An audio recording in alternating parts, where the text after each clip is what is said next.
The Extraordinary Rendition of Janos Farkas.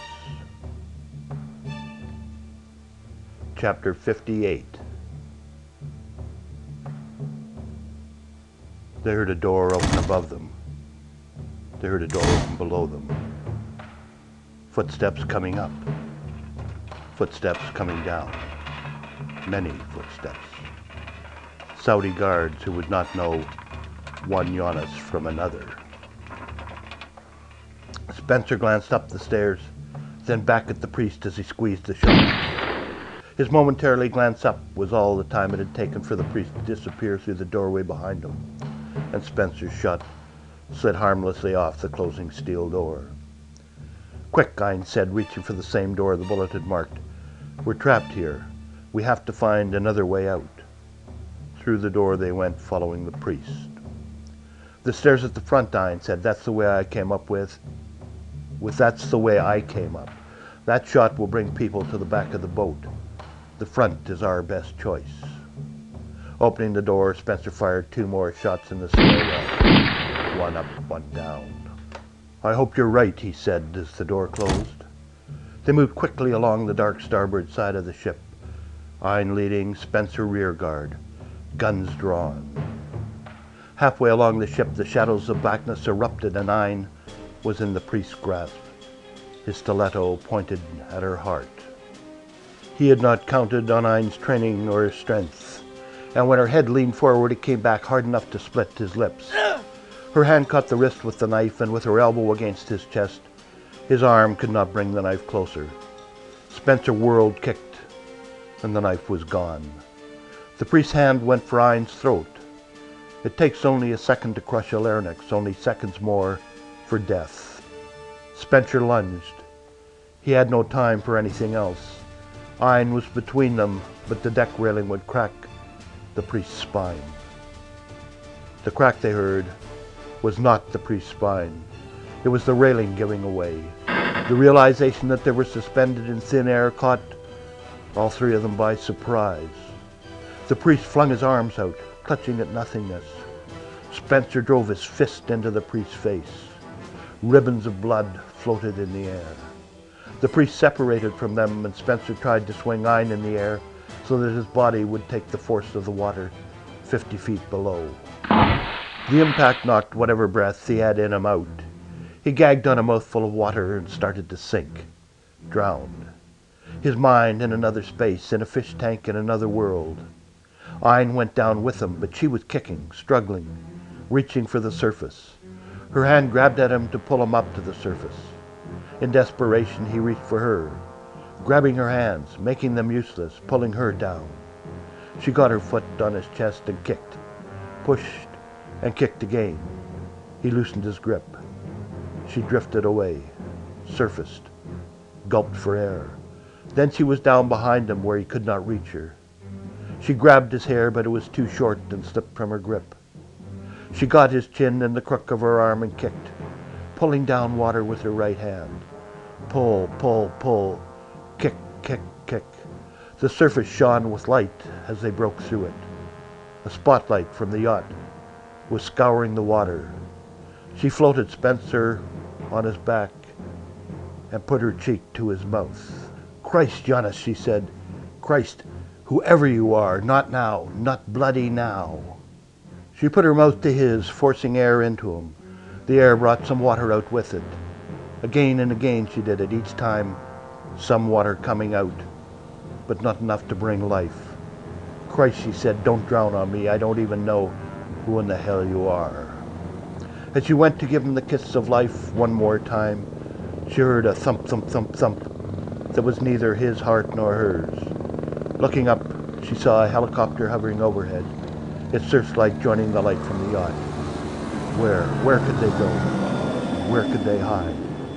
She grabbed Spencer's collar and pulled, swimming as hard as she could with one arm. If she could make it to the back of the boat, maybe there would be a place to hide somewhere along the pier. She kicked hard. "Over there," she heard a voice say. "I think they're over there." Moments later, she was flooded by the spotlight from a small runabout. She wanted to dive, to take him down, to drown with him with fish in their mouths like she had thought of in her dream. Down and drown. It was not her decision to make. A hand caught her hair, and hers was not too short to slip from the grasp. Another hand grasped her arm, and soon she was being dragged into the boat. The spotlight blinded her, and she turned away, closing her eyes, unable to look, unable to think. She heard the man, her man, being dragged aboard. "Pump him," a voice said, a voice that was not unfamiliar. "Pump him hard." She heard 3 hard grunts, each about 3 seconds apart, and then a gag, and then a cough, and then a splutter, and then lungs gasping for air. "He'll be okay," the familiar voice said. She turned. The light was now on the man she knew only as Janos, the man gasping for breath. Slowly he regained control. He looked over at Ein and smiled. "Thanks," he said. "I was drowning. It was like a dream." She looked at the man holding the light. No wonder the voice sounded familiar. It was Paul James, the man from the American Embassy, wearing sunglasses in the dark of the night. "Good job," he said to them. "Excellent. It couldn't have worked out better." Ein felt for her gun, but it had been claimed by the sea. "Who the hell are you?" she said. "Who in the hell do you think you are?" "It's not important who I am, although I do think it's time I introduced you two. Kyla, I'd like you to meet Tim Boyd. And Tim, I'd like you to meet Kyla Friedman. Ignatius borrowed Kyla from Israel's Mossad, Tim, just as we borrowed you from Britain's MI6. We couldn't introduce you sooner because the only way this would have ever worked was if you two played it straight. Not knowing each other meant that there was no chance for a slip. You fooled everyone, even each other." "You could have," she started. "No, I couldn't have. It worked because nobody knew any more than their own part in it. Not Bruller, not Max, not Abbas. Nobody slipped up because nobody knew who they could trust.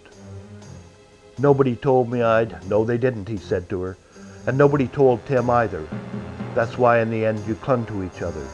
That's why it became real." "You're the only one who knew?" Tim said to him. "Yes," James replied. "And one other person." "Who was that?" "Ignatius." "And who is Ignatius?" "Never mind," James said to them. "Right now, there was someone who wants to meet you. Before King Haakon goes into mourning for his son, who just died in an heroic gunfight with a group of terrorists led by Jonas Farkas, he would like to thank you for what you have done for the Arab world. Any questions?" "Just one," Tim replied. "Who informed Howard that there was a double?" "I did," James replied. "It was the way to make him set up his own trap. Anything else?" Tim and Kyla shook their heads. "Just one more thing then. You can never talk about this, never whisper it, never mention it. What Ignatius does is known only to Ignatius, no one else. I need your word on that, even though no one would believe you anyway. Do I have it?" Both nodded. "And you will never see or hear or acknowledge each other again," Boyd continued. "Unless..." "Unless what?" Kyla asked. "Unless Ignatius comes calling again." That is the end of the extraordinary rendition of Jonas Farkas. Thanks for staying with me. I hope you enjoyed it. For information on my other books and how to get them, visit my website, www.douglasmoan.com. Thank you.